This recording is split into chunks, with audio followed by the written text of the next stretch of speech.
Hello guys, welcome back for another video, and in this one we are going to talk about Inkscape, and I will be giving you a quick guide to how to use Inkscape in context of research and everything that you need to know to start. Okay, so let's first talk about a serious issue when we publish papers.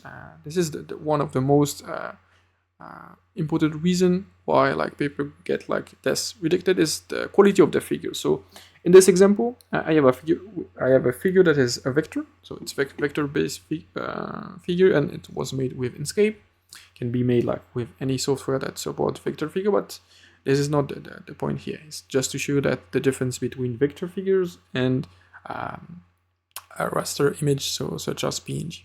Okay, so when I zoom in, as you can see, there is no loss of quality. I can see everything. Everything is clear and visible. That is nice. And if I do the same, but with the raster and PNG format that was exported with Inkscape, it can be exported to any kind of software, but the result will be the same since the resolution is fixed. When I zoom in, when I scale the image, I will have this blurry pixelated version of the image since it's a fixed resolution. And this is what we want to avoid by using Inkscape, and why we use Inkscape instead of I don't know, Illustrator, Affinity, or any other software that is available on the web. Is Inkscape is open source, it's free, and also there's a huge community that can help you draw and debug your figures. So this is a very good point, and we do not want to spend thousands of dollars during a PhD. Come on, guys. If there is something very good and it is free, let's use it. Okay. So now let's go straight to Inkscape, and I'll be showing you what you need to understand about Inkscape. Okay, so this is Inkscape. First, obviously, if you do not have Inkscape, what you can do is go there and go to Inkscape.org, go to download. It will explain to be a small page where you can download the most current stable version depending on your OS. So just follow the package and the page, and for example, it will auto detect your OS. So in my case, since I'm in Windows, just give me the MSI and just install the same. Okay, so it's pretty easy, pretty quick. So just follow the instruction and you'll be ready to go. Okay, so once this is done, once you install the thing, you should be able to open it, and you should be able to see something like this.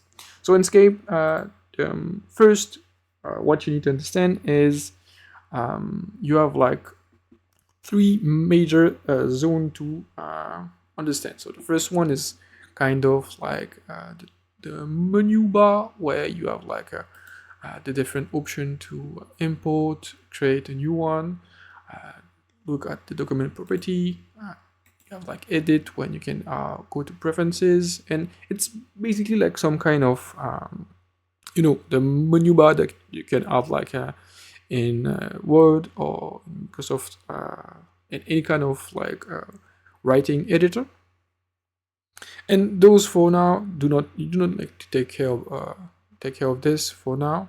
Even extension for now it's not a big deal, but for later use, you can first go deeper in this after. Okay, but for now, just focus on those two: file and edit.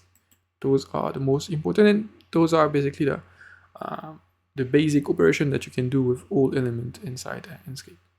And there is two things that are really important at the beginning that you need to know is your document property. So document property is basically the size of the format and size of your Canva.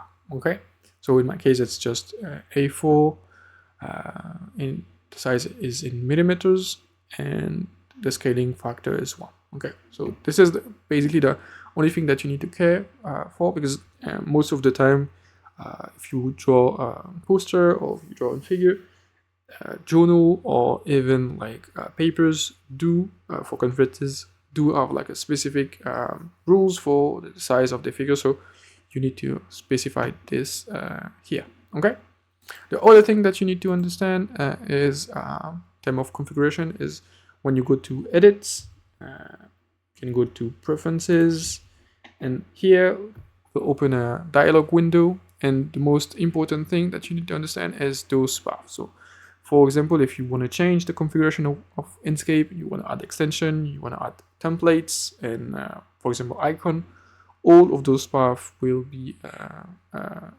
out. Okay, because those will be the where you will add, like for example, files for extension, files for template, file for icon. So you need to make sure to know where those files are in your PC. Okay. The rest is not like important now. Now, what we'll do is I will show you like the basic thing that you can do with Inkscape. So first, in the left side, you have like this small toolbar with different elements. So with this one, first one is with the Control S, with the element S, just for selection. And those one in this line are basically the element that we can draw. So circle, square, we can draw like stars and polygon, and we can even draw like a 3D box. This one is sphere, but it's not very like useful, but you can, for example, draw like a nice sphere. Okay. What we can do now, I'll be showing you like how to draw like a rectangle. So now what I do is I'm holding Control and I'm making the rectangle. So if I hold Control and I go to diagonal, I will have like a nice square. If I hold Control and go to the right and to the left, I will have like a nice rectangle, an horizontal one. And if I go up and down, I will have like a nice rectangle in vertical. Okay, just need to hold Control in order to control the shape. Okay, so first we can do the same with a circle. It will give us like a nice circle, and if we go to the left and to the right, we'll have like some kind of a ellipse form. Okay. The other important thing that you need to know is how to change the color. Okay, so now we have like square with like a dark gray with like a black stroke. Okay, so you see there is black, and to change this, what you need to do is there's two ways to change this. Is you first select the object, and then you go on the bottom bar for the colors, and you can click on it. So this will fill the color, and we can also change the stroke by so first let's change the color. Let's make it orange, and if we want to change the stroke color, what we can do is there is two ways. Either we right click on the color that we want and we set the stroke. So for example, if I want to make this like a very dark blue, for example, or I can like go to the color that I want and press Shift and click, and it will change the stroke. Okay, and this is the same for the cycle. If I want to change the color, I just click on the color without any button pressed. So this will change the color. And if I want to change the stroke, what I do is I press Shift and change the color. Okay. So that's it for the basic of colors. It's pretty simple, as you can see. Now, what we can do is I can show you like how to basically change and rotate an object. So, for example, to rotate an object, you click 2 times on it, and you will see those nice little arrows. When you see those arrows, you can rotate the object. Okay. If you want to be able to rotate the object with more precision, same thing, double click, sorry, double click, so one click, two click, and then you click on this little arrow and you press Control, and you will be able to rotate with like 15 angle to have like more precision. Okay, and this is the same for every shape that you make. Okay, obviously there is like the same control, easy control that you have like in any kind of like software for drawing. If we copy and paste, so Control C, Control V, we'll be able to have like something like this. So Control C, Control V, so where the mouse is, we'll paste the object. My mouse was here, here, here. And there is also, instead of copy, there's duplicate, where it will basically create another form on top of the current one. So for example, if I want to duplicate this, Control D, same for this, sorry, Control D, and as you can see, if I move and select, same, Control D, if I select and move, you will see that there is another shape. Okay, so yeah, that's basically the thing that you need to understand. Obviously, what you need to also understand is how to select things. So when you want to select things, you need to be with this sort of option selection tool, selector tool, and just type S, and it will like just automatically go in selection mode. There's two ways to select thing, is just do with the bounding box and select everything, or you can just click and hold Shift and click on all the shapes that the shape that you wanna select. Okay, and basically when you select all the shapes, you can change the property of the shapes, such as the stroke, the colors, and yeah, that's basically what you can do. You can also change the size. So let's say you want to change like let's say, for example, like make this to 100, and yeah, as you can see, all the width was changed. Okay, so this is basically what you can do with all of this. So let's delete this, and now what we want to do is explore other things, such as like how to make triangle. Yeah, as you can see, it's making star. You can change this to polygon here, star or polygon. And if you want to make a star, you need to have like 3 corners. If you want a triangle, sorry, to have 3 corners. Same for a star. If we change, we have like normal star with 5 corners, and if we want to have like a normal triangle, 3 star. Basically very simple, and the same thing that we did for the square and the circle it's basically the same. You can do everything that we did for this shape. Okay, now there's like an important tool that we need to master, is the Bezier pencil tool, where you can draw a form by hand. Okay, this is a very important tool and very complex one, so I will just give you like the first add-on on it. So basically, to work with it, you can click, it will give you like some kind of straight line, and as we mentioned earlier, if we want to control the object, we press Control, and then it will give us like this nice straight line. And if we want to have like control over the rotation a bit, like with this 15 angle, we can just like slide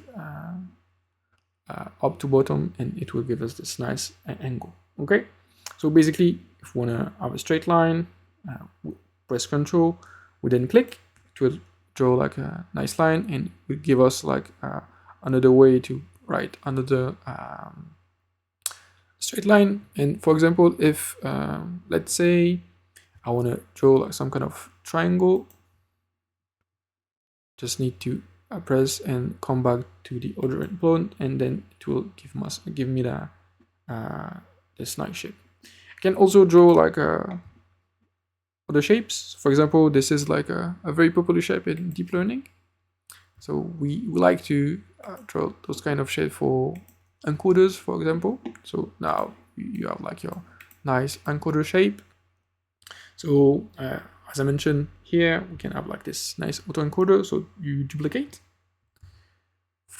Okay, and here didn't mention it, but in this menu bar, you can have like the rotation, some symmetrical operation, and those are very nice when you want to draw things. So let's say I want to have this symmetric to have like an auto encoder shape. What I can do is I can just go and apply the symmetry. Okay, then I have like this nice auto encoder. I can add like my little latent space here. Okay, I can even like didn't mention this earlier, but yeah, let's mention it now. You can even have like you can round corners. So to round, to make like corners round, what you do is you double click and you go to the slider, the round slider, and you just like go up and bottom. Okay, this will round corners, and let's like round the corners of this little vector. And yeah, that's it. We can change the color. Like let's make it like a more like this, and this one let's make it more like this. And now we have like a nice auto encoder, as you can see. Okay, we can even add like a nice background. This be white, and as you can see, this is on top. And if we want to make this like go to the back, what we'll do is we will open this layer, and this is the current thing that is selected. This is the old layer that are present inside the figure. So every object is present and is by default in a layer 1. And if we want to make sure that the rectangle is in the bottom, what we do is just like put it back. Okay, so quite simple for making those figures and having like this nice little figure. Okay, another thing that is linked to this is working. So before working with like all of this, let's for example